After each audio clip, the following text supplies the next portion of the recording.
Hello. Hello. Ma'am, is Dipti ma'am here?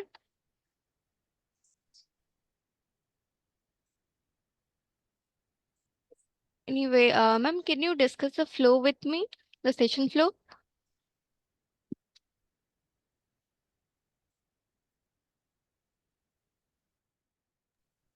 Hello. Yeah, all are there. Okay. I Yes, was ma'am. just checking. वो वहाँ था ना. हाँ, यही यही दीजिए यही.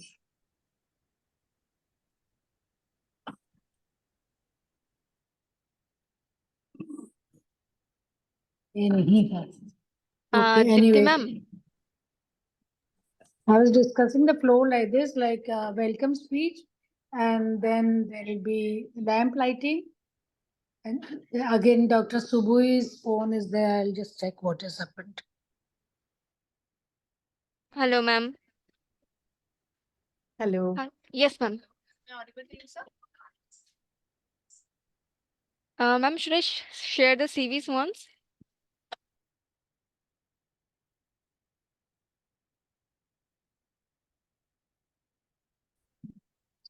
And Dr. Sabuhi is not able to join. She's saying there's link problem.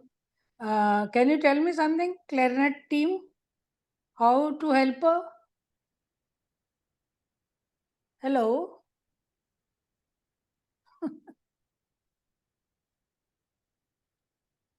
Hello, ma'am. Hello.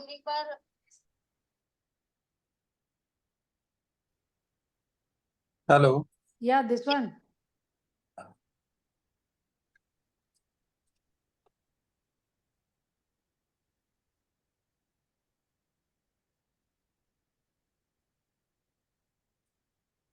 Hello, ma'am. Hello. Hello. Yeah, I'm there. Ma'am, can you tell me that when can we start the session? I mean, Yeah, I was waiting for guest of honor. She said I'll join little late. So I'll just give her a ring and then we'll find out what okay, to be ma'am. done. And I will be handing over the session to you, right? Yeah, first you will introduce, then you'll give me, and then I'll conduct the whole thing. Okay? Okay, ma'am. Okay, No, not an but issue. then after my welcome speech, you have to do a bit of lamp lighting. Yes, ma'am. Video. So I Yeah, will do the lamp lighting first and then introduce you, right? yeah, you can do like just a minute because I want all the dignitaries to be there. Yes, ma'am. Okay, so let me speak. If she's not coming, then we'll just start. Okay, okay. She may join a bit late. Okay, She was okay. busy in her operations. Okay, ma'am, not an Okay, issue. let Just let us me. know. I'll just Okay, give her a ring. okay.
Yeah. Hello, Dr. Diti.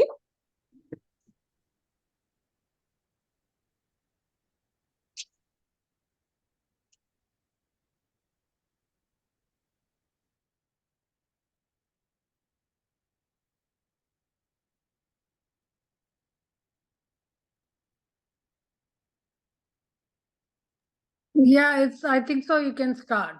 It's better to start. Okay, ma'am. So with all your permission, I'm going live. Okay.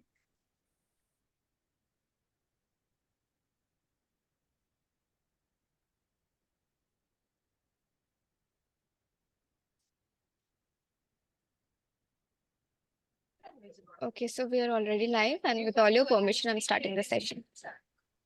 Good evening and a warm welcome to all the dignitaries present here. Myself, Rupsha from ClearNet, assigned as a session assistant to ensure a seamless experience. ClearNet stands as India's most relied upon digital platform, offering a multitude of enriching services exclusively for doctors. It is with great pride that ClearNet is a digital partner of this event organized by Oncology Integrated Society, and the topic of today's session is fertility prevention in cancer patients. So now I would like to inaugurate this session with a short lamp lighting. Ma'am, will you be able to stop your screen share so that I can play the lamp lighting?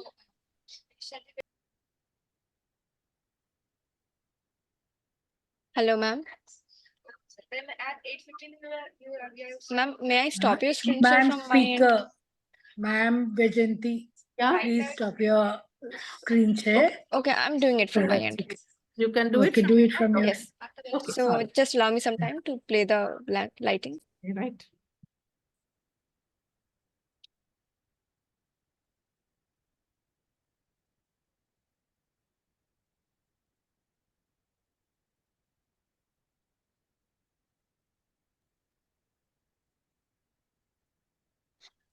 Thank you, clarinet people. It's listening. Who, So let's Yes, ma'am. So let's begin today's session, for which I would like to hand over this session to Dr. Deepti Chaturvedi, ma'am.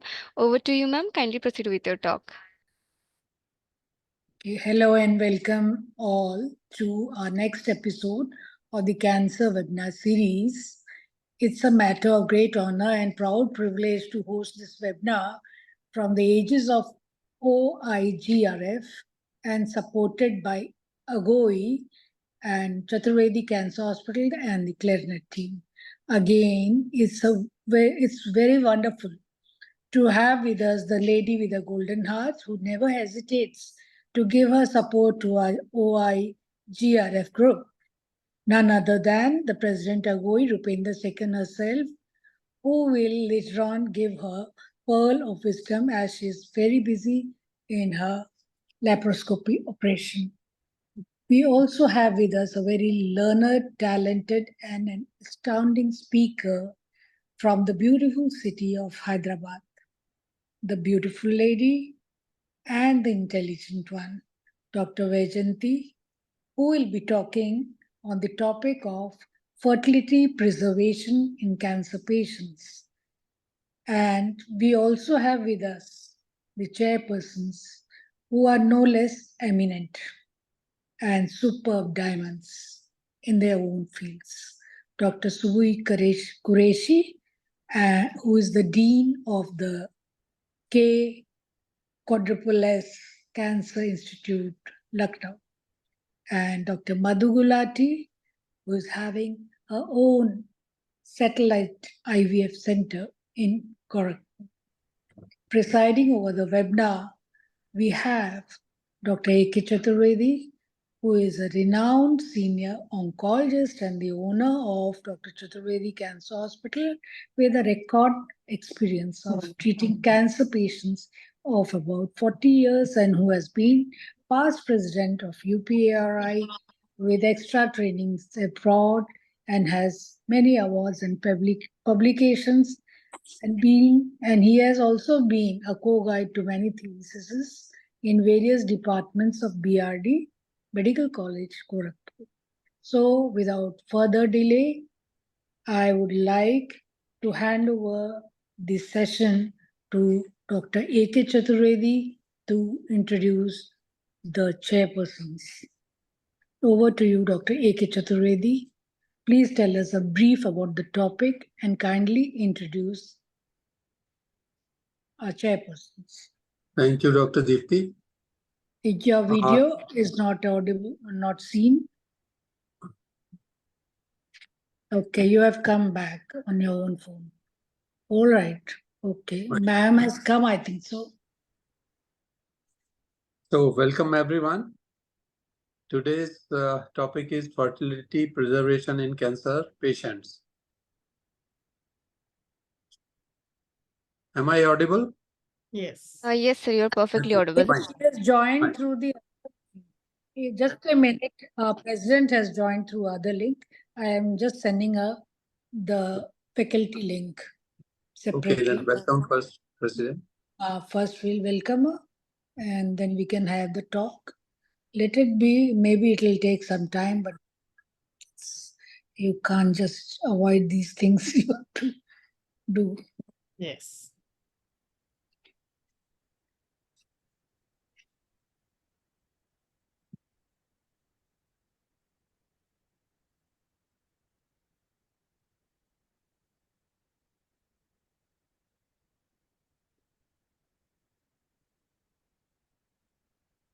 Yes, ma'am.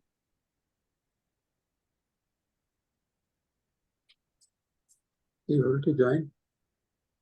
I just sent her the link. Okay, fine.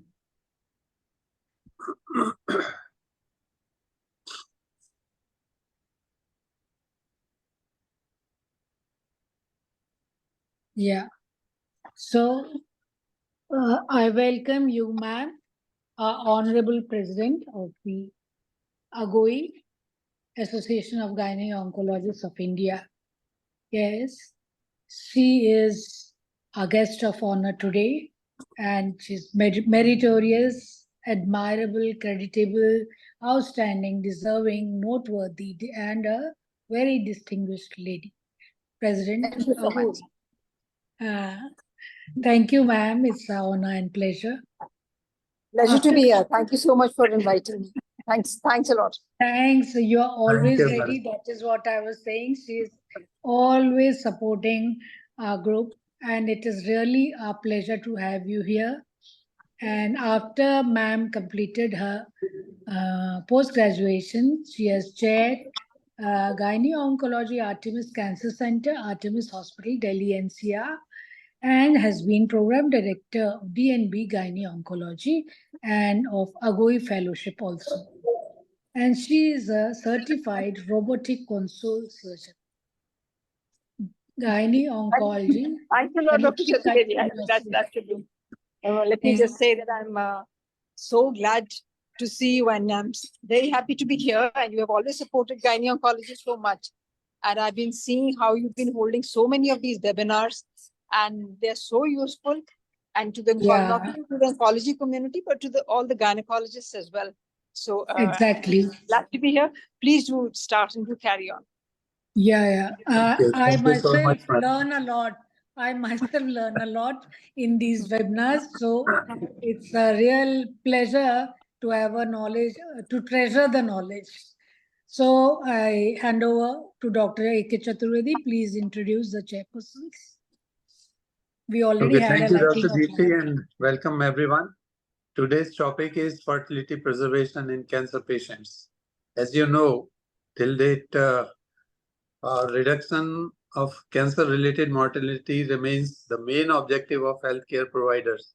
But the quality of life in increasing population of young women who have cancer merits attention. Cancer rarely causes infertility directly. It is the chemotherapy, radiotherapy, or surgery by removing the organ of reproduction, which are responsible for that. And the most frequent determinant of infertility in cancer survivors are very important. Male germ cells are sensitive to chemotherapy, but the Leydig cells are relatively resistant. So infertility, rather than impaired sexual function altered by CT or RT, it is the disturbance of milieu interior of the female or male, which is responsible for infertility. So today we are going to discuss about these issues, and for that we have invited our chairperson, learned chairperson, Dr. Sabuhi Qureshi. She is MS, DNB, MNAMS, FI, COG. She is professor and dean and head of Department of Gynec Oncology, Kalyan Singh Super Specialty Cancer Institute, Lucknow. She is also secretary of AGOI. She has traveling fellowship IGCS, Legal Cancer Center, Montreal, Canada. IFCP CIARC certified colposcopist. She has got many publications to her credit. So I welcome Dr. Sabuhi Qureshi. Please take chair as a chairperson. Our second chairperson is Dr. Madhu Gulati. She is MBBS, DGO. She is obstetrician, gynecologist, ultrasonologist, laparoscopic surgeon, ART specialist. She has got many membership. She established the first infertility and laparoscopy center of Eastern Uttar Pradesh in 2003, long back. North Zone Coordinator of International Academic Exchange Program 2004. She was President FOXY 2015-16 of Gorakhpur branch. She was founder, member, and vice president of IMS Gorakhpur chapter 2018 and 19. Co-organizing secretary of UPCOG 2016, organized many infertility and ultrasound workshops and CMEs, has taken part in many international and national conferences, doctor by profession, and nature lover, gardener by passion, involved in many social and environmental activities and has been felicitated for the same. She is lovely person and she is more interested in gardening and ART nowadays. So I welcome Dr. Madhu Gulati. Please take chair and proceed with the further. Dr. Madhu Gulati, are you there? Dr. Sabuhi is going to introduce the speaker. Okay, Dr. Sabuhi. Yeah, a very good evening to you, to the respected our chief guest for the day, Dr. Rupinder Sekhon, ma'am, and We along can't with see you, ma'am, Sabuhi. The video actually is there off. was a little problem in the net, and that is why Okay. I had switched it off. So Can you we're see me looking now? good. Yeah, Okay. looking very So pretty. I'll keep it off and I'll just speak and Okay. thank you very much, Dr. Deepti and Dr. Chaturvedi for giving me the opportunity to be here with you on this webinar. And it is the topic chosen is very pertinent in today's time. And we have none other than Dr. S. Vyjanthi to deliver the talk on fertility preservation in cancers. So Dr. S. Vyjanthi is MD DGO DNB MRCOG and MSc in embryology UK and CCT UK. So she's the apt person probably to deliver today's talk. And while talking about her CV, it's a very elaborative CV, and I'll speak on the credentials. She has clinical fellowship in reproductive medicine from Leeds Reproductive Medicine Unit UK, MSc Embryology from Leeds University UK, and subspecialty fellowship reproductive medicine and surgery, St. Bartholomew's Hospital, London, UK. And she also has subspecialty accreditation in reproductive medicine and surgery from the Royal College of Obs and Gynae, UK. And she has CCT in Obs and Gynae from RCOG, UK. So she's had many honors. She's received gold medals during her MD, DGO, and also distinction in when she did her MSc in clinical embryology. And after that, she has taken training and she has completed this, the certificate of completion of trainings. The CCT, she has CCT, and because she has also subspecialty accreditation in reproductive medicine, it gives her eligibility to practice as a consultant and director of an IVF unit in Britain. So after completing her about a decade in UK, she came to India probably, and now she is in Hyderabad, and she is the head of the department and consultant fertility specialist of KIMS Fertility Center, Krishna Institute of Medical Sciences, Hyderabad, and director and consultant fertility specialist, Mother Tope Fertility, Hyderabad. So welcome, Dr. S. Vyjanthi. It's my proud privilege to introduce your CV, and over to you for the lecture. Thank you. Can I have the share screening, please? Sorry, my screen, please. Yes, ma'am, you can share it from your end. Yeah, okay. Yeah, is it? Yes, ma'am, perfectly visible. And am I audible? Yes, ma'am. Yes, yes. Yeah, good evening, everyone. It is indeed a great honor and privilege to be here today. And at the outset, I would like to thank Dr. Deepthi Chaturvedi for giving me this wonderful opportunity to be part of today's webinar. And thank you very much, Dr. Qureshi, for that very elaborate and kind introduction. And I would also like to pay my respects to Dr. Rupinder, President AGOI, and Dr. Chaturvedi. So let me start my talk today. So I am very passionate about fertility preservation, and it is a subject very close to my heart since my fellowship days back in the UK. While I was doing my subspecialty fellowship at St. Bart's in London, we had both the oncology unit and the fertility unit housed in the same building. And every other day, we used to have these patients with drains in situ. Most of them had breast cancer come over for fertility preservation way back in 2007, 2008. Since then, I'm very passionate about fertility preservation. And since I relocated to India in 2009, we have been offering fertility preservation for our patients here over the past more than a decade. And I'm very happy to be here today to share my experiences and equally learn from esteemed faculty and others who are here today. So to start off, so I would like to express my deepest sense of gratitude to the two units in UK where I trained, the Leeds Reproductive Medicine Unit, where I did my fellowship for 3 years and master's in embryology, and St. Bartholomew's Hospital in London, where I did my subspecialty fellowship. So I relocated to India in 2009 and we set up the KIMS Fertility Center. And this is the KIMS Fertility Center where we have been practicing for the past more than a decade. I'm really sorry, give me just a second to get on. Okay, so today in my talk, I'll be focusing on the following aspects. First, with regards to the fertility preservation, we look into what are the techniques available, the efficacy and the safety profile of these different techniques. And then I'll present some of the case scenarios and which we will discuss with regards to the different cancers we are looking at when these young men and women present for fertility preservation. And thirdly, we look into how to streamline the onco-fertility services, which is very, very important, which if we have to reach out to the young men and women out there, each and every young man and women out there who need fertility preservation. And we'll also look at the challenges which onco-fertility services offer. And I would really, at this juncture, appeal to all the oncologists out here to become members of the Fertility Preservation Society of India.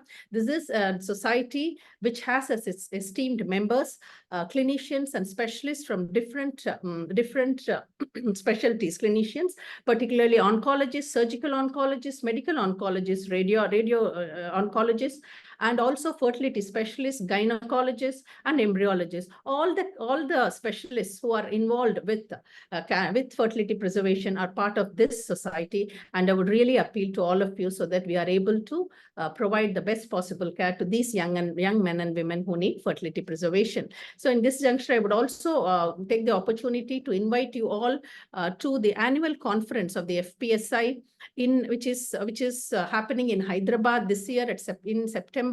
I am the local organizing chairperson, and I would be delighted to have you all. And as Dr. Deepthi Chaturvedi ma'am had told me, today it is a mixed group of specialists I am addressing, I understand, which is many of them are from the IMA, which means they are generalists, they are gynecologists, some of them are specialists, and many of them are oncologists. So I try to keep my presentation as simple as possible still I want to, convey the message. So when we talk about onco-fertility, this is a term which was coined to describe the intersection of the two disciplines, oncology and fertility. And specialists in both these disciplines who have got great passion with fertility preservation come together so that we are able to help all our young men and women who need fertility preservation. So when we talk about onco-fertility services, as Dr. Chaturvedi has mentioned in his introduction, it is becoming more and more important these days, mainly because one, the advances in cancer diagnosis and treatment means many of these young men and women have been cured of cancer and they look forward to a bright future. And this is where if the fertility is affected, the quality of life will be affected. So quality of life is very, very important in these young men and women. And that is where fertility specialists specialists, as fertility specialists, we come in to provide fertility preservation. So it is very, very important for these young men and women. So now we all know that we have a very young India, and also there are many lifestyle changes we see these days, not just with relation to breast cancer. Many young women want to delay pregnancy until at a later age. So, but what we see also these days is, particularly now that breast cancer is the most common cancer we see among women, and it happens at a very early age. The youngest breast cancer woman who has been referred to me for fertility preservation was just 21. So we see young India, and also we also see, because of the lifestyle changes, we are going to see more and more women needing fertility preservation, not just men, women, men too. So, but when we come to how the fertility preservation is being offered, it is still ad hoc, even in centers of excellence. When I was giving a lecture last year in one of the breast cancer forums, some of the medical oncologists were quite interested to know that it is very important to have the streamlining of these onco fertility services. And this is one of the consultants who came from UK for her lecture here, because even in UK, in countries like UK and US, it is still not streamlined in all the centers. It is very, very important that we have the streamlining of services if we have to help each and every woman out there who need fertility preservation. And that should be the goal as for onco, when we provide onco fertility services. And this is the main aim of the Fertility Preservation Society of India. If some of you are not familiar with this society, and this main role of this society is to bridge the information and knowledge gap which exists between oncologists and the fertility specialists, so that we are able to work together to offer this much needed fertility preservation for every young man and woman out there who need these services. And when we talk about onco fertility consortiums, that is the same thing which we are looking at. And this is where we are here today to discuss how we can work together to take the movement forward. So when we talk about an onco fertility team, it is not just oncologists and fertility specialists. There are a couple more who are very, very important in ensuring that these young men and women, when they are diagnosed with cancer, it is not just the cancer treatment they have to absorb and come to terms with. They also have to additionally think about what is called fertility preservation. When we put it across to them, they should be in the right frame of mind to understand it, and when they are given these choices, should be in a position to make these choices, important choices in their life. So this is where counselors play a very important role. And how about facilitators and coordinators? Again, these are very important personnel who are there to facilitate that connection between the oncologists and fertility specialists. So there's these women, young men and women, as soon as they're diagnosed with cancer, when they have the diagnosis, they have the treatment plan sorted out with the oncologist. They are also at the same time, if they are in need of fertility preservation, they are then brought to the fertility specialist, where we can discuss with them what can be offered after discussing with the oncologist, so that they get the care which they richly deserve. So the idea for providing onco fertility services is that every young woman and men in need of fertility preservation should be offered fertility preservation before starting oncology treatment. And that should be the goal when we move forward with onco fertility services. Okay, so now when we move on to fertility preservation techniques, today I'm going to explain to you what are the techniques available, how effective are these techniques, and when we talk about cancers like breast cancer and endometrial cancer, how safe is it to offer fertility preservation? Because mainly when we do ovarian stimulation, we are going to use gonadotropins, which is going to increase estrogen levels. And will it affect the long-term prognosis if fertility preservation is undertaken? So now, when we talk about embryo cryopreservation or gamete cryopreservation, oocyte and semen cryopreservation, these are very standard techniques which can be offered in any standard IVF unit. So when we want to reach out to the young men and women out there, if the fertility preservation services are offered in very selected centers, it's simply not going to work. And that is where the standard techniques, which is embryo cryopreservation and gamete cryopreservation, assumes major importance. So now I'll be explaining these details first, and then we'll move on to the other techniques. So when we talk about the other techniques, it's in vitro maturation with or without stimulation. And pharmacological agents like GnRH agonists are very commonly used in oncology settings, though the effectiveness is still, it is not, we don't have evidence to say that it really helps. And there are other techniques such as ovarian transposition, which is offered when someone needs pelvic radiotherapy, and ovarian tissue cryopreservation in selected prepubertal girls. So when we talk about which techniques are we going to offer, this depends on several factors. The most important is the patient's age. So when we talk about a woman in the reproductive age group, we want to offer, as we said, embryo if they are married, or oocyte cryopreservation. But when we talk about prepubertal girls, we would be choosing a different technique. So the type of therapy we are going to offer, chemo or radio, and that again influences what treatment we are going to offer. So these are some of the issues which we take into consideration before we decide which fertility technique we are going to offer to this particular individual, either the young woman or the man who sat in front of you. Okay. So now when we talk about the other important thing is the time available, particularly with cancers like hematological cancers, we don't have much time available. And so it is very important to consider that into consideration when we decide which technique we are going to offer. So now we're coming to the standard techniques, as I said, embryo cryopreservation, oocyte cryopreservation, semen cryopreservation. This should be available this is available as a standard technique in most of the IVF units. And there are many, many IVF units, as we all know, all over the country. So it is very easy to reach out to these units to offer these standard techniques, which is what is necessary in more than 2/3 of the oncology patients when we talk about fertility preservation. And then we look into more specific or advanced techniques, which are available only in some centers, which can be offered to specific group of young men and women.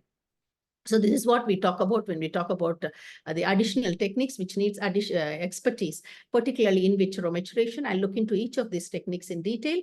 When we talk about ovarian tissue cryopreservation, this is not available across all IVF units. Only few units with expertise will be able to offer these techniques. And again, laparoscopic ovarian repositioning, when we offer radiotherapy, is particularly, I think, mostly surgical oncologists are dealing with it. And as fertility specialists, we are not dealing with this not much as I can see here. So as I have said, mainly most of the women, when they are in the reproductive age, and also when they are in the adolescence, in the post-pubertal stage also, we are able to offer them the standard techniques which we discussed, like oocyte cryopreservation in adolescence and embryo cryopreservation if they are married. So just 2 days ago, we had a young boy, 14-year-old. He's going to undergo BMT. So he was referred to us for sperm cryopreservation. So in this 14-year-old boy, just 2 samples we needed. It was only we could collect it within few hours, and then he could proceed to his treatment. So many of these, when we talk about semen cryopreservation, we actually don't need much time at all. And that is something which we need to bear in mind, so that we are able to, even without delaying the oncology treatment, we are able to preserve fertility in these young men. So when we talk about prepubertal, it's mostly we are looking at, when we talk about fertility preservation, we are talking about tissue cryopreservation, because we will not be able to stimulate and get the oocytes in this group of young women. And we also have to look at the general health of these individuals. And this is where the discussion with the oncologist is very, very important, as whether what is the health status, and are we able to offer these techniques like doing laparoscopy, taking the ovarian tissue, will their health allow that before we proceed with these techniques. Now, when we move on to see how effective are these fertility preservation techniques, the first we look into is the embryo cryopreservation. Any day we prefer embryo cryopreservation. Why is that? Because this has been happening for a very long time, embryo cryopreservation, as part of IVF services. But when we look at the technique which we are using for embryo cryopreservation, vitrification is a technique. It is a rapid freeze technique which has revolutionized the way we offer fertility services, and it has also revolutionized the way we offer onco-fertility services. So prior to, say, more than a decade ago, slow freezing was what was used. And when we use slow freezing, the post-thaw survival rate of embryos were not that much. It was about 70%. But when you look at vitrification, it is more than 95%, which means if you are going to preserve 3 embryos today, you will be able to thaw back the 3 embryos at the same stage as what they went in today into your freezer. And that is very, very important when we talk about effectiveness of cryopreservation techniques in these patients who need onco-fertility services. And again, when we look at good centers, if we have just 2 blastocysts for transfer, the pregnancy chances are as high as 65%. 2 out of 3 can conceive if the female age is less than 35. So as long as we are able to preserve blastocysts in young women, and if they have been frozen less than 35 years of age, we are able to get brilliant success rates with the standard embryo cryopreservation technique. So this is something which we should be looking into. So this is a picture of human oocytes. If you see here, this is the cytoplasm and the zona pellucida. And if you see here, these are the cumulus cells. And when we freeze the oocytes, we have to remove these cumulus cells so that we are able to effectively vitrify these oocytes. So, and when we vitrify the oocytes also, we need them to be in the M2 or the mature stage. Why is this important? Because when we do ovarian stimulation, we get a cohort of follicles. And from this cohort of follicles, both mature and immature eggs do. When we retrieve them, we have got both mature and immature eggs. But it's only the mature M2 we will be able to freeze and which is of use for fertilization.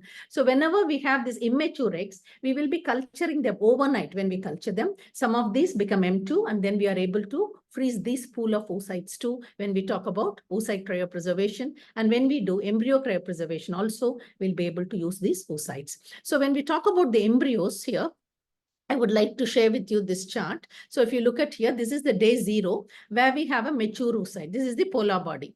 So if you look at here, 20 to 24 hours later, there is 2 pronuclei here. One comes from the male gamete, another from the female gamete. So that then it divides just like a routine cell division, 2 cell, 4 cell. So second day post the egg collection, we have a 4 cell embryo. Then on a day 3, 8 cell embryo. On a day 4, it's a ball of cells called morula. On day 5, it reaches a stage called blastocyst. So we ideally want to freeze at the blastocyst stage. Why do we want to do that? Because if we look at a day 3 embryo, not all day 3 embryos reach day 5.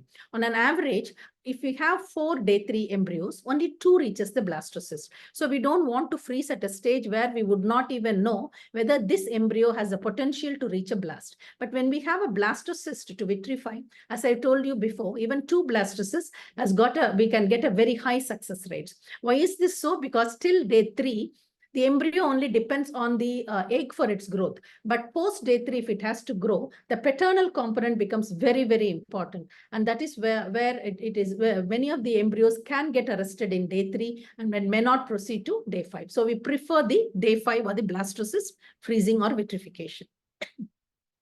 So now we have seen embryo cryopreservation. Now we move on to the oocyte. When we talk about the oocyte cryopreservation, though the first cryopreservation happened way back in 1986, it was again a slow freezing technique. But using vitrification technique, these days we freeze oocytes and we have got excellent success rates when we try to thaw these embryos and do IVF and create embryos. And in 2016, the systematic analysis did show that when we use vitrification technique for oocytes, the IVF pregnancy rates are almost similar to those when you use fresh oocytes. So when you freeze these oocytes in young unmarried women now, you can tell them with confidence that we will be able to thaw most of these oocytes and give them decent results. So that's what when we talk about the effectiveness of oocyte cryopreservation. So now we have seen embryo cryopreservation, oocyte cryopreservation, both are highly effective. And the most important point, it can be offered across all IVF units because just for the sake of having this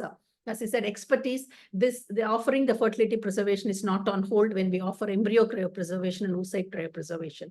So now we move on to semen cryopreservation. Again, when we talk about semen cryopreservation, it is very, very simple, straightforward.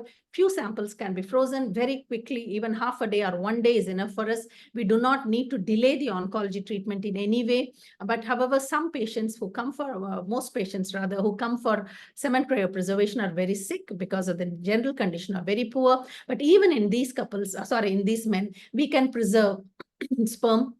Because these days, we just need, with the advanced technology like ICSI and IMSI, we just need a few sperm in order to create a pregnancy. And this is where the quality of the sample, even if poor, we can get pregnancies in these young men when we preserve the sperm. So sperm preservation is something which we should be able to offer to every young man who needs the fertility preservation. So when we talk about the effectiveness, as I have said, these 3 standard methods, which is embryo cryopreservation if they are married, oocyte cryopreservation in unmarried women, and semen cryopreservation, both men, married and unmarried men, are highly effective, and it is very easily available in any high standard of any IVF units which provides high standard of care.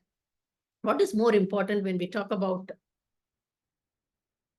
the preservation is that quality control measures are very, very important when we are talking about the preservation of both the embryos and the gametes in an oncology setting. It is very important that you have quality control measures in place, because this might be the only few embryos or gametes you are looking at when you're talking about onco-fertility services. So, but in our unit, say for instance, we have liquid nitrogen tanks, and these are all have alarm systems in place which are connected to our embryologists' phones, which means it is monitored 24/7, and we ensure that these gametes and the embryos which are stored with us are protected to a very high are given the high standard of care, so that these men and young men and women, when they come back for putting these embryos in or using the gametes, we are able to offer them high quality services. And what is risk distribution? When we talk about risk distribution, say for instance, you have got 10 men and women for whom you are going to do fertility preservation.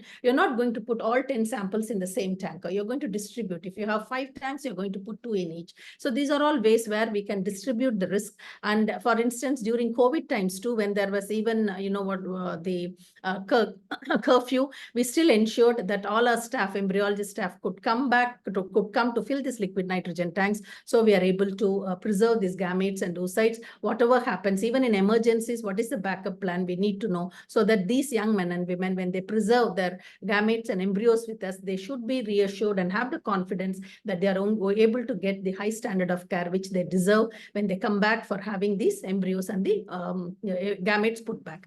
When we talk about laws related to onco-fertility, the latest ART law states that up to 10 years we can preserve, and if at all there is any extension needed, we can write to the registry and have it extended, because most of them are young men and women. They may not be able to use their gametes within 10 years. Now, let us move on to the timeline for fertility preservation. And delaying the oncology treatment for fertility preservation, does it affect long-term prognosis? So let us take a look at these over the next few slides.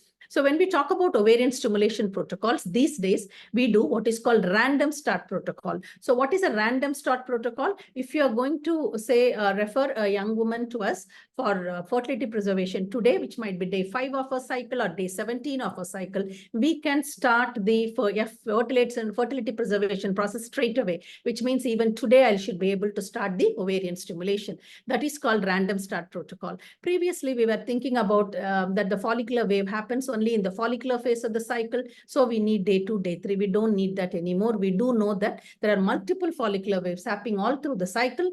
And basically, whenever we are able to put the FSH up beyond the threshold level, we get a cohort of follicles recruited. And that is what we talk about when we talk about the random start protocol. So any cycle day, we are able to start. And that is the advantage we have these days, which means just 10 days is enough for us to complete a cycle of ovarian stimulation. And my own medical oncology colleagues are really surprised when we tell them that it's only 10 days I need to do my fertility preservation before handing over these women back to you for oncology treatment. And what do we mean by duo stimulation here? If you have, say, for instance, 3 weeks, this particularly is applicable for breast cancer patients where they undergo surgery, and before undergoing chemo, they have this 2 to 3 weeks interval. And in this period, if it necessitates, you can still do 2 stimulations back to back, because you just need 8 to 10 days for one stimulation and second stimulation. You can get 2 stimulations done before these women can undergo chemotherapy. So this is where we are talking about random start, and duo stimulation has changed the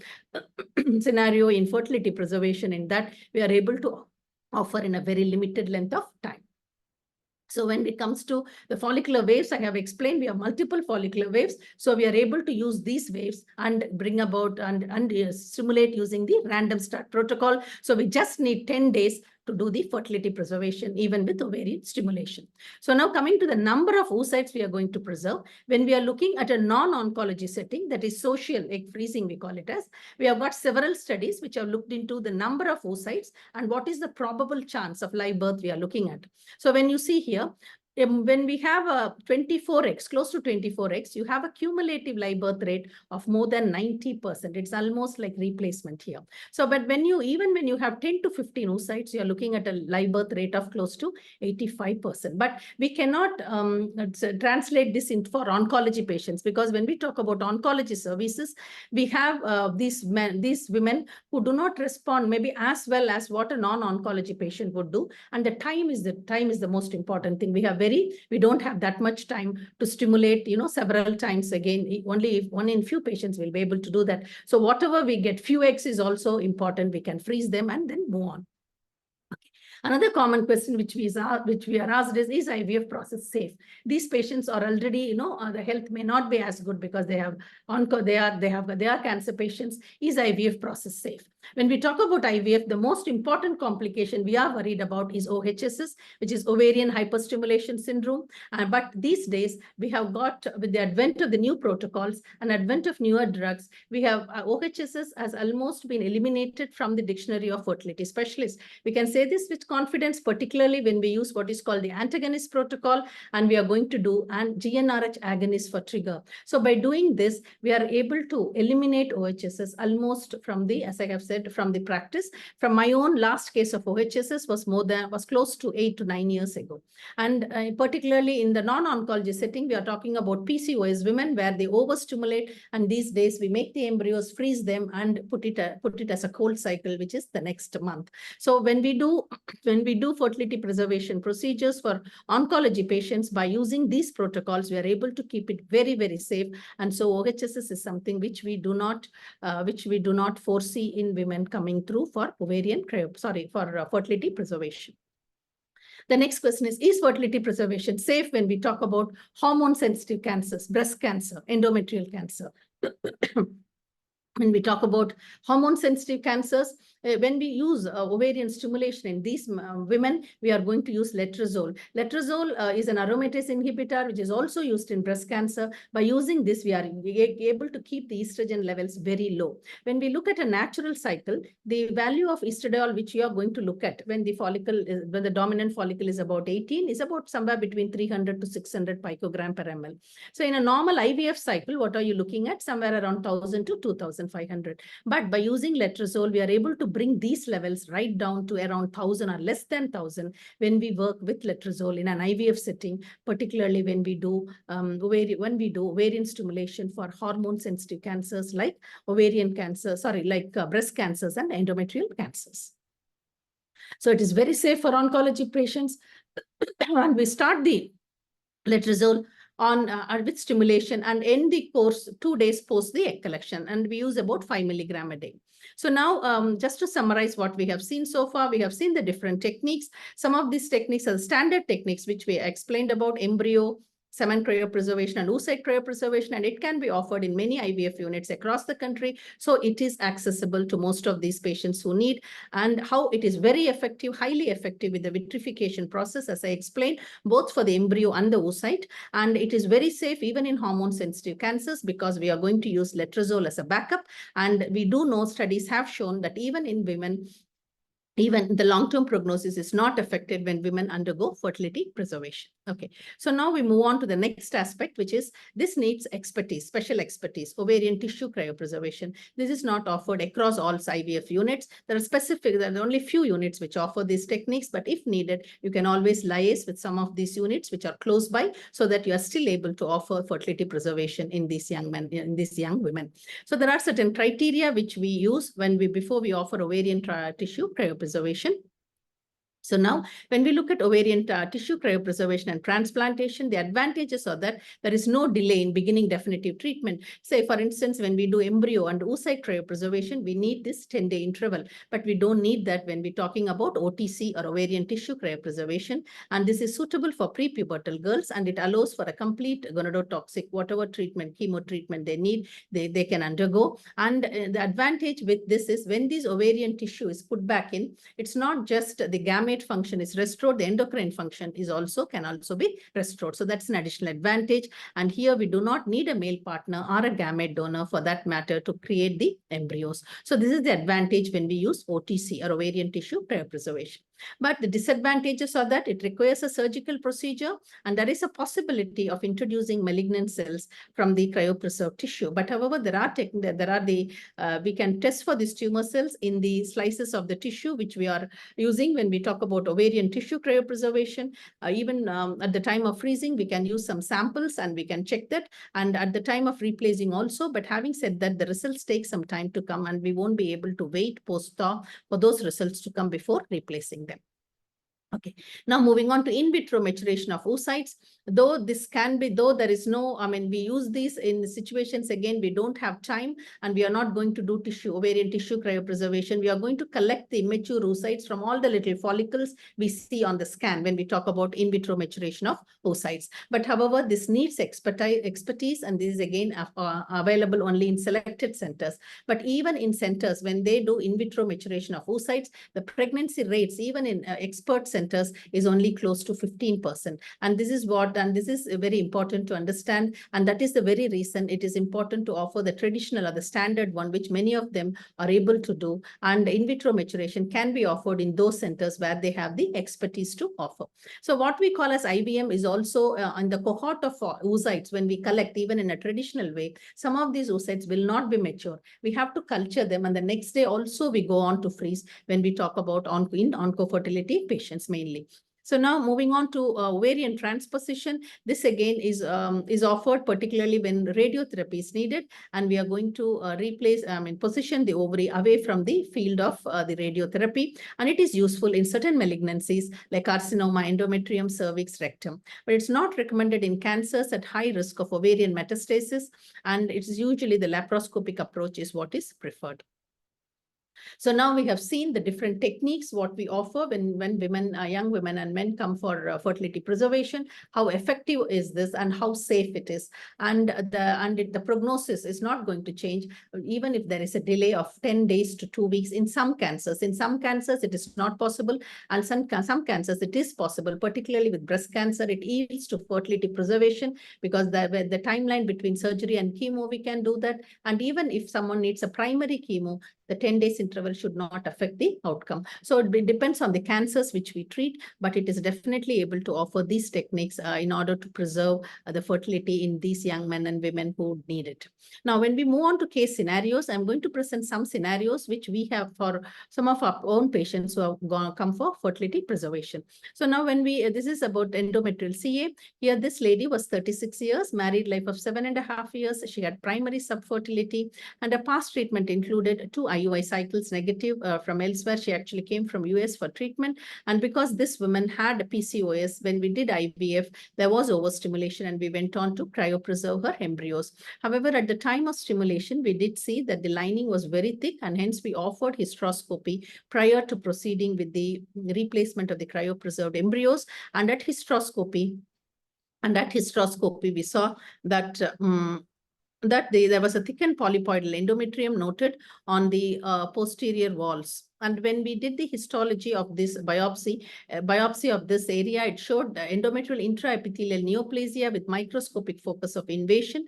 And so this could be managed conservatively. And so we worked in conjunction with medical oncologists, and she was treated with progesterone for about 9 months.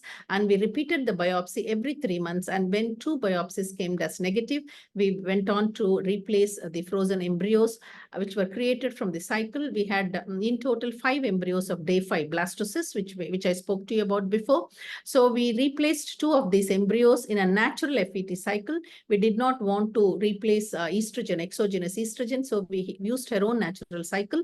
And we were fortunate that she could conceive in the first cycle, and she went on to deliver a term baby. So this was a very good outcome. So this is another case of endometrial CA. Very recently, we had it just last month. She was a 31-year-old woman, and she presented to her gynecologist with irregular heavy periods. And when a biopsy was done, it showed endometrial grade 1 endometrial CA. In this context, I would like to say that women with PCOS, we have to be very careful. Even when they are very young, they can develop endometrial CA. So whenever someone presents with heavy irregular periods in PCOS women, it's mandatory to do a biopsy so that we are not missing out on these early endometrial CAs when it is even possible to preserve their fertility. So this this woman was suggested TAH with BSO. She was recently married, I think less than a year. So she was not in a, this wasn't a conservative option. So she came for a second opinion, and we were able to do the MRI, and because the invasion was less than 3 mm,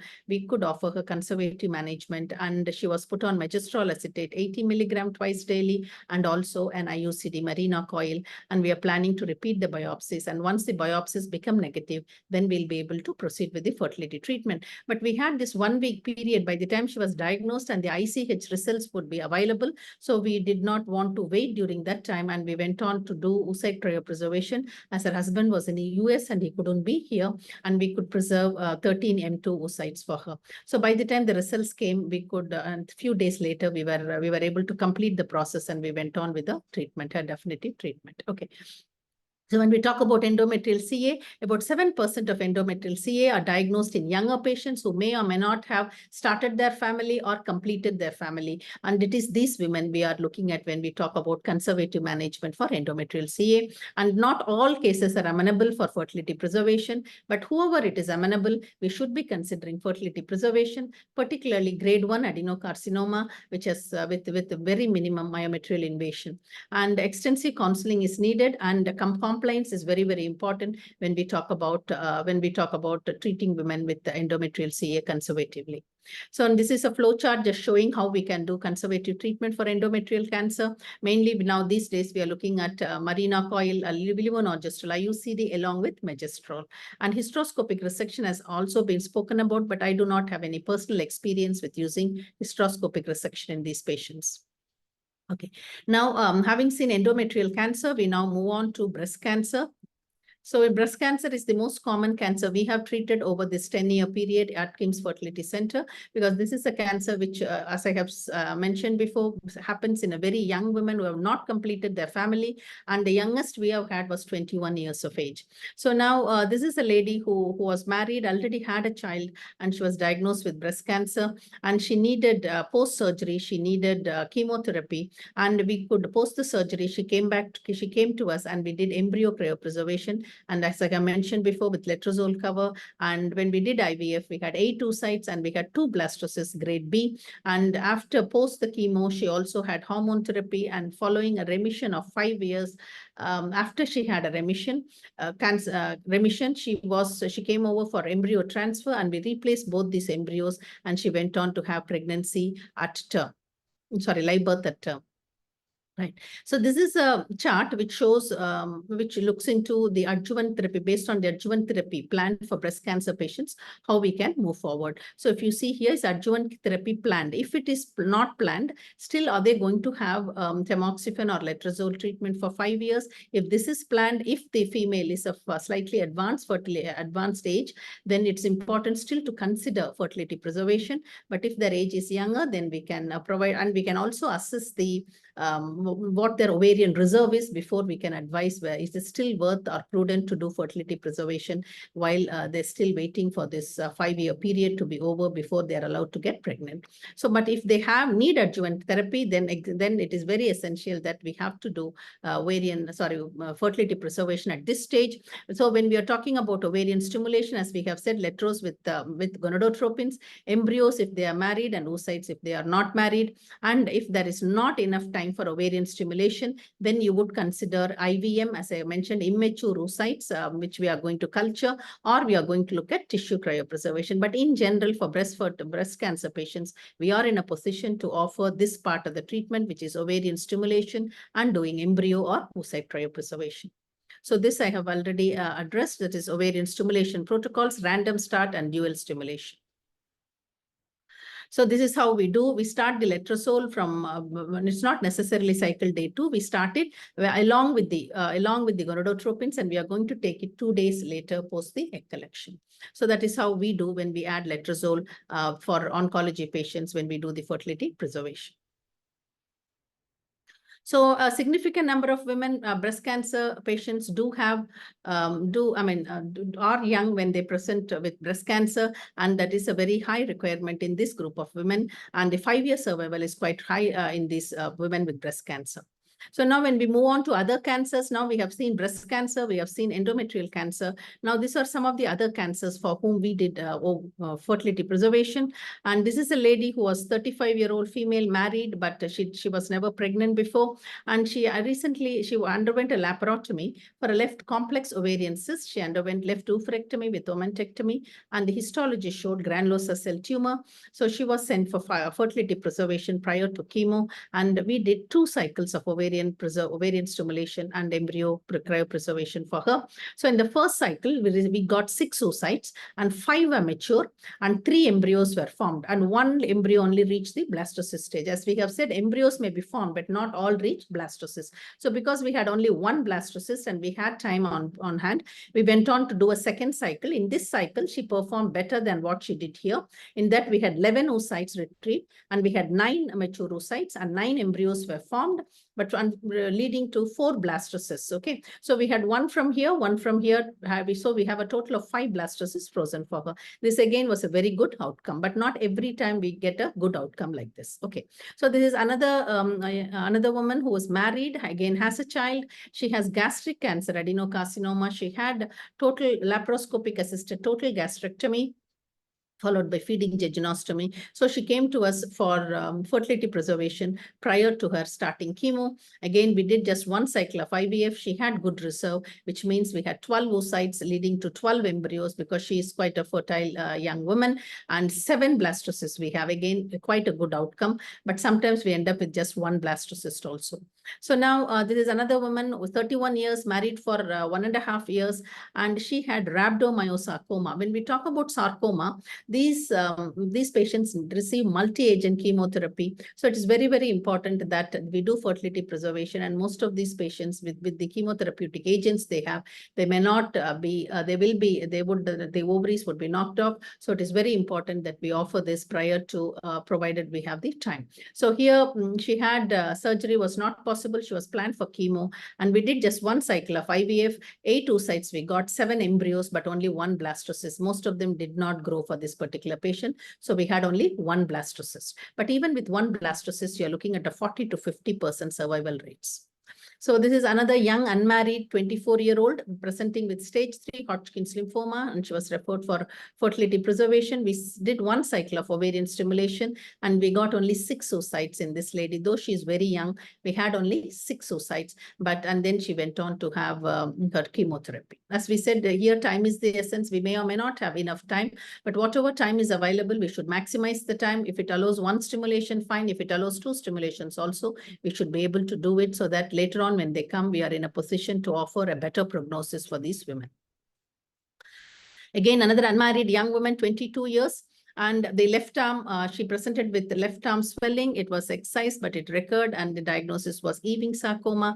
And she was again referred to us prior to starting chemotherapy. And in this young girl, again, she had very good reserve. So we were able to get 18 oocytes, and 10 of them were mature. Though we had 18 oocytes, only 10 were mature. So we had to grow these 8 oocytes overnight culture, IVM. 3 more matured out of the 8 oocytes we had. So we have a total of 13 M2 oocytes preserved for her. So this is what we do when we get that cohort of follicles which are of different sizes. We get oocytes of different maturity, but we can only freeze M2. So we can do the IVM till next day we wait, and if any oocytes have gone on to become M2, we pull these also and then freeze them. So with this, we were able to preserve a total of 13 oocytes for this young lady.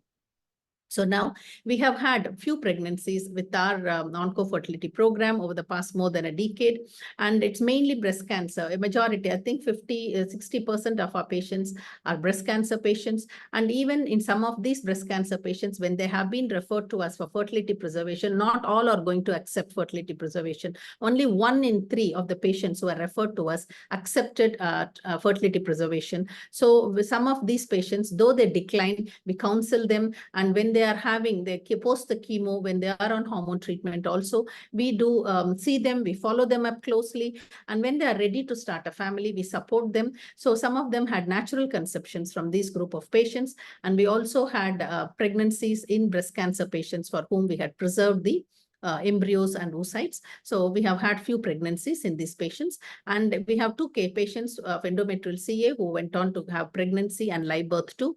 And coming to the sperm cryopreservation again, I mean, we have many pregnancies from the sperm cryopreserved which have been used later. So when we talk about chemotherapy, what are all the factors affecting gonadotoxicity? The most important is the age. So when we talk about the age, the follicular reserve goes down as the age increases.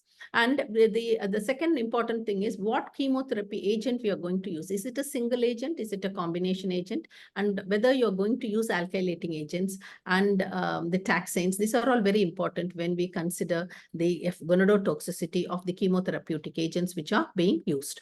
So now when we talk about chemotherapy, in general, we can classify them as definitely associated with ovarian damage, particularly alkylating agents, probably associated with ovarian damage, and low probability like methotrexate. So these are all the different classification. I didn't put the classification here, but it is available in most of the standard literature.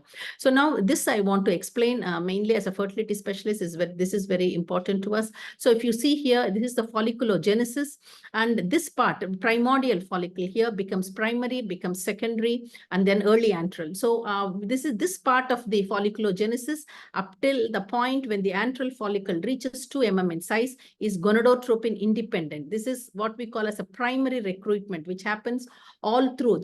When we all know that 20 weeks of fetal life is the time where, there is the maximum number of primordial follicles. Since from that point onwards, even during fetal life, during childhood, during adolescence, during reproductive life, until one reaches menopause, there is a continuous recruitment of these primordial follicles. So this is called primary recruitment, and this is gonadotropin independent. So this part of recruitment up till when the follicle reaches 2 mm takes close to 9 to 10 months from the point it is primordial follicle, continuous process. Once it reaches 2 mm in diameter, they become sensitive to FSH. And if the FSH goes up in the early follicular phase, then these gets recruited. So when we talk about gonadotoxicity, I'll just show you in the next share with you. So if you see here, alkylating agents and, these agents, what they do is, it is not just they also deplete the primordial follicle pool when we use alkylating agents. And that is the reason the reproductive lifespan gets shortened whenever we talk about alkylating agents when they are used as chemotherapeutic regime. So even when some of these women, young women, post their chemotherapy, some of them resume their periods, particularly young women with good reserve. But even in these women, the reserve is not the same when they have had these alkylating agents. And the studies have shown that these women have the reproductive lifespan reduced by as much as a decade. 10 years we are talking about here. So just because the periods have resumed doesn't mean that the reserve is the same. The reserve is far different as when they started off with chemo as compared to when they finished their chemo. So even as soon as their chemotherapy is over, these women should ideally be referred again to fertility specialists so that we can assess the reserve again. And then if it is very poor, we can guide them even at that point, quite aggressive fertility treatment, if it allows, if it is possible for them to get pregnant once that minimum period of observation or relapse or the remission part is, the monitoring part is over, so that we will be able to help them in a better way to achieve their goal of getting pregnant. But if these women are left like just ordinary other women who have not undergone chemotherapy, they might find themselves with low reserve, with low fertility and not able to get pregnant. So this is very, very important to remember, because alkylating agents acts on the primordial follicles and it depletes them. And that is how these women who receive alkylating agents have the reproductive lifespan shortened. Okay, so this is a chart which talks about the follicle pool. So if you see here, we all know the primary endowment of the follicles happens at around 20 weeks in fetal life, and after that the number starts declining. So even when before achieving puberty, then the numbers have come down dramatically. And when we talk about the age between 20 to 30 is what we call as an optimum fertility. After that it starts declining, and particularly in India, as compared to when we look at the Western women, in India, when someone reaches 33 years of age, it is an advanced age for fertility. So that is something which we need to remember. So this this is very important when we talk about chemotherapy, at which point they are going to get, and that is going to affect them. If someone is more than 30, when they're going to get the chemo, it is going to push them into probably menopause. So that is very, very important to remember that. That's why age is very, very important. Okay, so as we have seen, chemotherapy can shorten the reproductive lifespan. So even if they resume their period, it is important to understand that, and so that they get referred appropriately. And their AMH we can always do prior to starting chemo, and we can always do post, and that will also let us, and that will also tell us this how the fertility has declined. Okay, so it is not just with the oncology patients. These days we see, what we are seeing as a trend is, for even in non-oncological general fertility patients who come to us, women in their late 20s and early 30s also have poor ovarian reserve. And it is quite alarming as fertility specialists for us. I can say hand on heart, say in 2013 and 2014, when I was practicing here, 1 in 6 of our women who were put through IVF had low number of eggs, whatever the indication is. But these days, 1 in 3 women who undergo IVF, indication might be male factor, indication might be tubal block, but these women have low number of eggs. And this is an alarming trend, which we see not just in India, all over the world, but more so in India. And that is really, really alarming for us as fertility specialists. In late 20s, early 30s, it is really alarming. So when we talk about social egg freezing, which is freezing when women want to delay their pregnancy, we ideally say the time for egg freezing is late 20s, because even in early 30s, some of these women have very poor egg number. So this is something, again, which we need to remember. And why is this happening? Over the past decade, we have seen a distinct shift. And many of the fertility specialists out there would definitely agree with me. And this we know is happening because of endocrine disruptors. And this is something which we need to consider when we are talking about onco-fertility services also. Just because they are late 20s doesn't mean the reserve is good. And that is something we need to bear in mind. And when we talk about age and fertility, it is very important. As we said, 33 would be the age what we are looking at when the follicle number starts going down, egg number starts going down, and fertility starts declining. And it's not just fertility, the pregnancy chances decline. The risk of miscarriage also goes up, so that the live birth rates comes down dramatically once one crosses 33 years of age. So when we look at the ovarian reserve markers, AMH is the marker which is going to go down first as compared to the other markers. So it is very important and prudent that we monitor with AMH apart from AFC. So now to move on, it is very important that every patient, every oncology patient who needs fertility preservation should be offered individualized care. And it is very important as fertility specialists for us to work closely in conjunction with our oncologists based on the time available and based on the health of the individual, what regime we are going to choose and what technique which we are going to choose for fertility preservation. This is very, very important. Now, when we talk about oncology services with regards to the patient attitudes, when we talk about attitudes, it's not that every young women whom we encounter when we talk about fertility preservation is going to take it positively. So many of these women are quite focusing only on their cancer treatment. They would not, even if you're going to talk about fertility preservation, they would not be attuned to it. And this is where the role of the clinician is very important. And what we have seen in our practice is that as a primary physician looking after the patient, they are more inclined to listen if the oncologist who is looking after them is going to impress upon them that fertility preservation is essential for them. When they get that primarily from the oncologist, then they are in a more open to fertility preservation as compared to when it comes to us as fertility specialists primarily. And it is very, very important that this is given importance. And then when they are referred to us, we are able to reinforce the information which they have been given. And counselors are very important at this stage. And with the help of all of them, most of them who need fertility preservation, we might be able to motivate them to go through.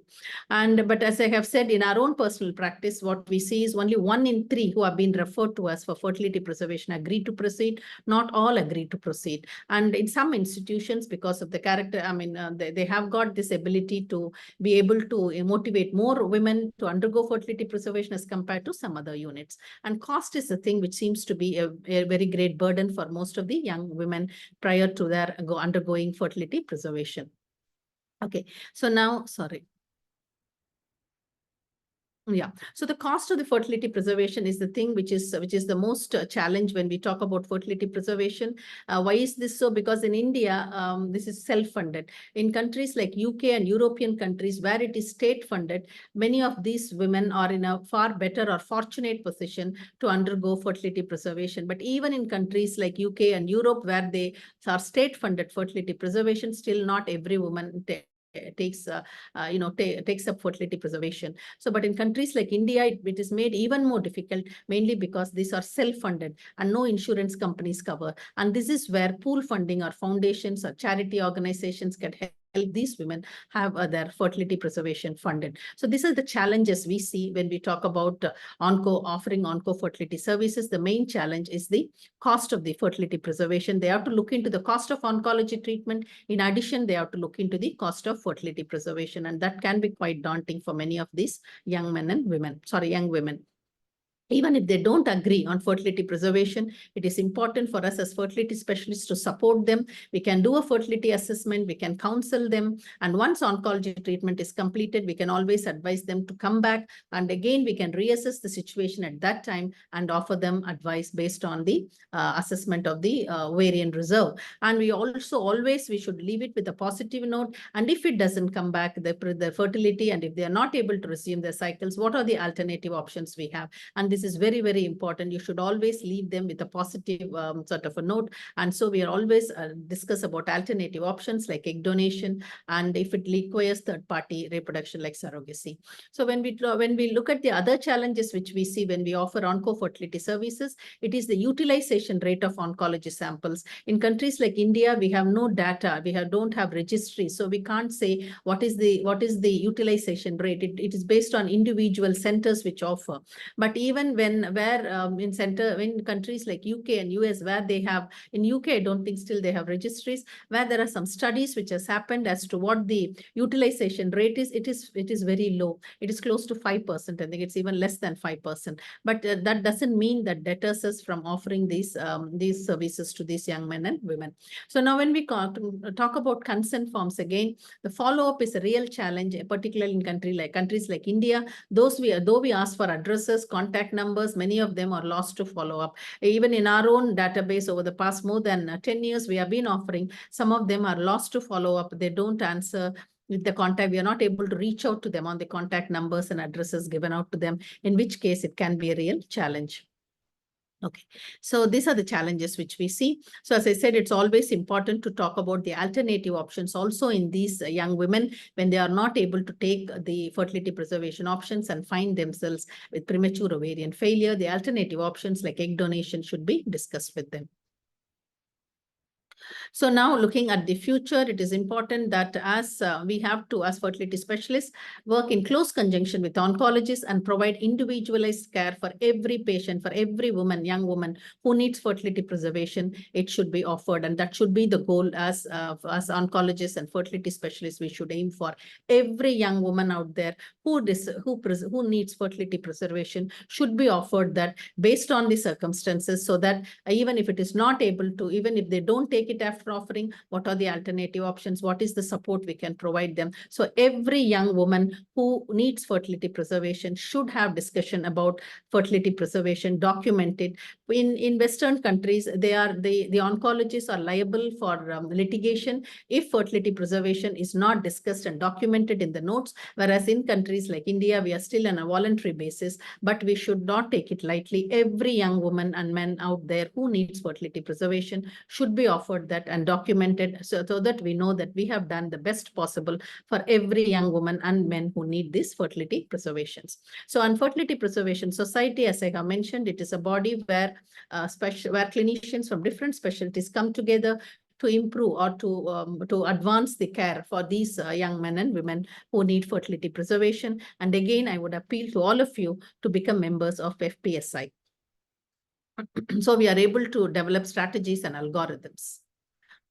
So this is one such algorithm. When we talk about the oncologists, they counsel, and if they need fertility preservation, they come based on the age, they are referred to the fertility specialist, and based on the technique and the time available, we are going to offer them.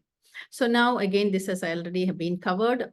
So to summarize, fertility preservation in young men and women with cancer can be challenging, and onco-fertility services with defined care pathways is the way forward. And even when women do not take fertility preservation, it is important to provide them that supportive care, and financial burden of fertility preservation seems to be the challenge, and societies can come together to help. So to conclude, healthcare professionals and facilitate better quality of life in these young cancer men and women by coordinated effort from the onco-fertility team. Thank you. So again, this is, as I have said, just a quick reminder again about the FPSI meeting, this time in Hyderabad. And I would really be happy if we could all attend this conference so that we can have a proactive discussions. Thank you. And this is just my brilliant team at the KIMS Fertility Center, which have been helping me over the past more than a decade in providing all these services. Yeah. Thank you. I'm now ready to take any questions if I have. Thank you, Dr. Vyjanthi Srinivasan, for your excellent talk.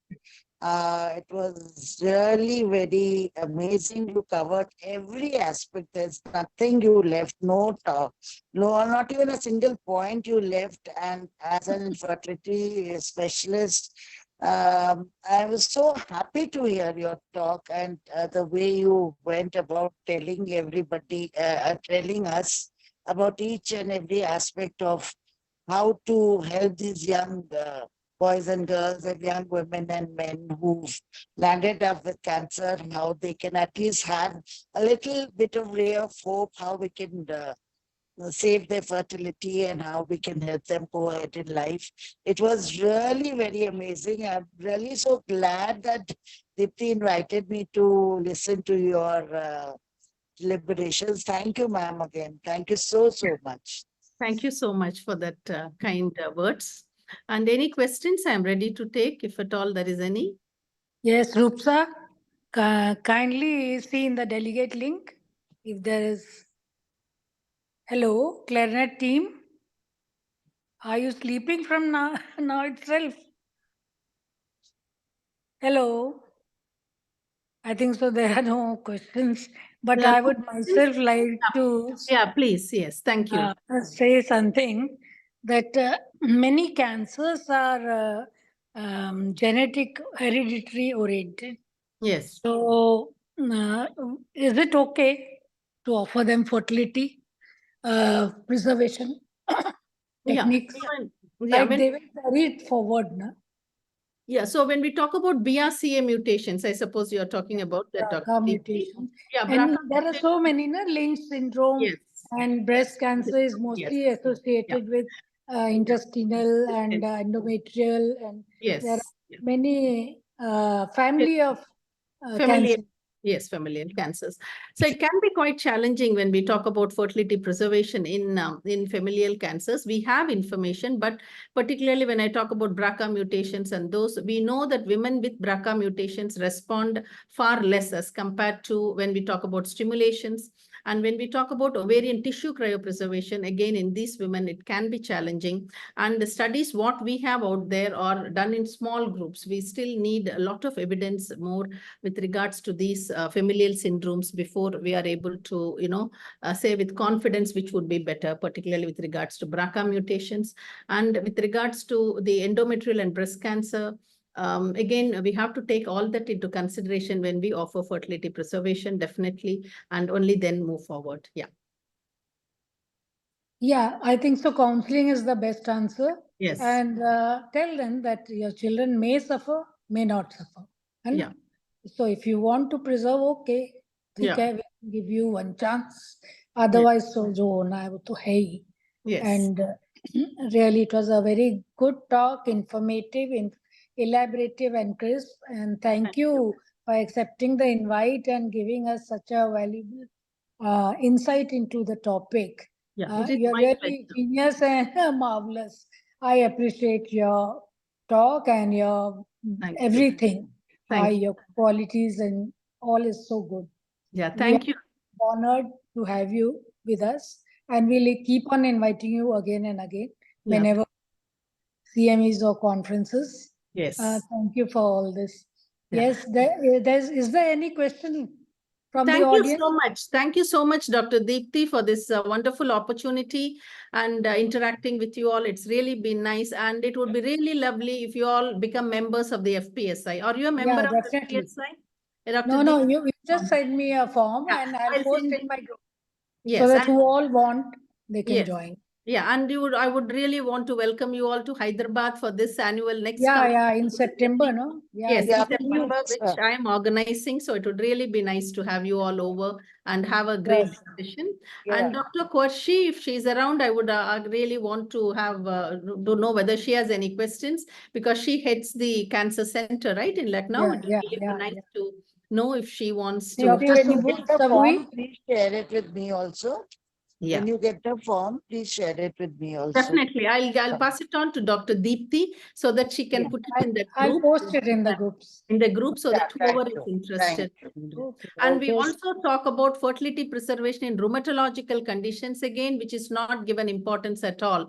But many of these women have premature ovarian failure quite early on in their life. So it's also important. We discuss all that in these forums. So it would be nice to have you as more fertility specialists. Sure.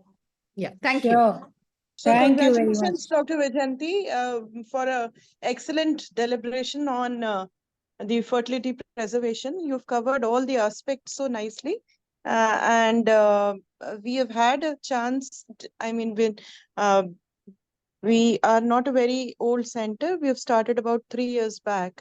Okay. So we've had few patients where we had referred them to fertility centers for cryopreservation. Okay. And they had one of my patient recently, I remember she had she underwent cryopreservation of her oocytes, but eventually she went in for, I think, donor oocytes, and she had through surrogacy she had twin pregnancy and twin delivery. So she's happy with that. So Okay. small experience, but really it's a need of the hour because Yes. I think so. You we need have a so many good center patients for. coming in the stage group who require the fertility preservation services. Yeah. So We have a very good congratulations, center. Dr. Deepti, for organizing this webinar and having this talk and making me a part of it. Congratulations once My again. pleasure for having you here. Thanks for accepting to chair this. It's really my pleasure.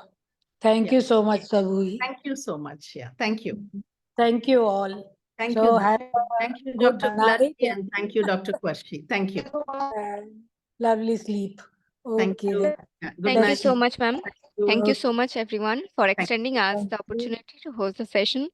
So with all your permission, I would like to conclude the session over here and looking forward to host you again. Thank you so much.